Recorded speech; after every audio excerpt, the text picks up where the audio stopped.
Hai semua. Sebelum tu saya nak mengucapkan selamat tahun baru kepada korang semua. Dan pada hari ini kita ada buat video unboxing Realme 5 Pro. Saya akan singkatkan dia punya spek. Dia menggunakan Snapdragon 712, menggunakan skrin sebesar 6.3 inci dan Full HD+.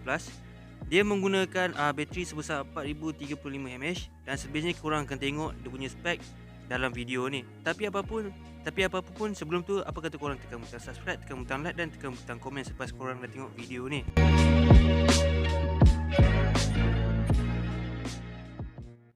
Ini adalah kotak dia, sama macam dia punya adik Realme 5. Kotak dia pun tak ada beza pun kalau korang tengok depan, belakang dan sebagainya. Korang tengok Realme 5 ada VOC 3.0 dan 48 megapixel kamera. Warna yang saya ambil adalah Sparkling Blue, menggunakan 8GB RAM dan menggunakan 128GB ROM. Jadi jom kita buka kotak ni. Benda yang pertama kita akan dapat, of course lah, user card and warranty card. Benda ni sentiasa kena jaga dan sekarang ni kita akan letak tepi. And then kita akan dapat phone yang dibalut dengan plastik. Lepas tu kita akan dapat charging. Charging dia menggunakan VOC 3.0, agak laju. Kita akan tengok daripada 0% ke 100% berapa lama di dalam video yang seterusnya. Lepas tu kita akan dapat kabel Type-C. Kita tak dapat micro USB.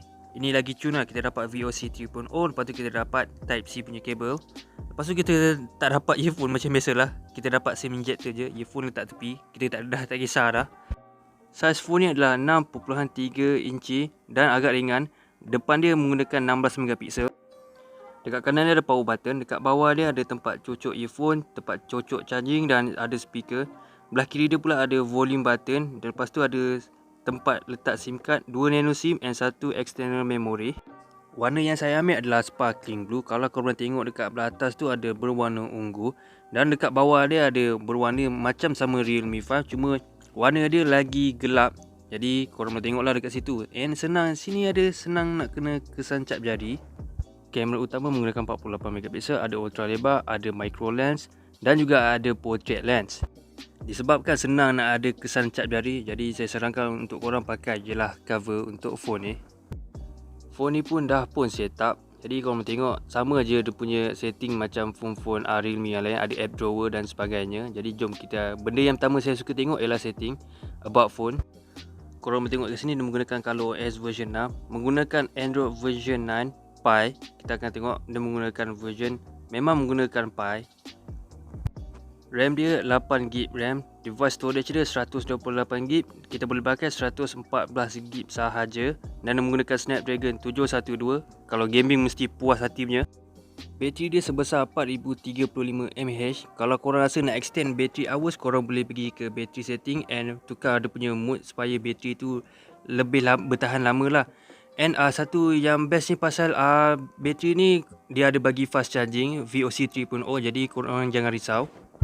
Dan ini adalah app yang di built in di dalam phone Realme 5. Korang tengok ada Facebook dan sebagainya. And yang benda-benda lain korang boleh download sendiri. Sekarang ni saya nak test fingerprint, tengok laju ke tak, sama macam Realme 5 ataupun lagi laju.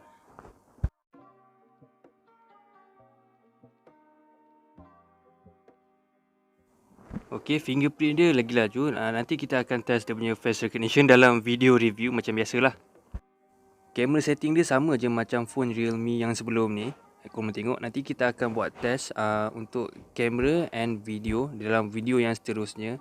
And saya expect benda ni macam sama je kualiti dengan Realme 5. Jadi apa pendapat korang pasal phone Realme 5 Pro?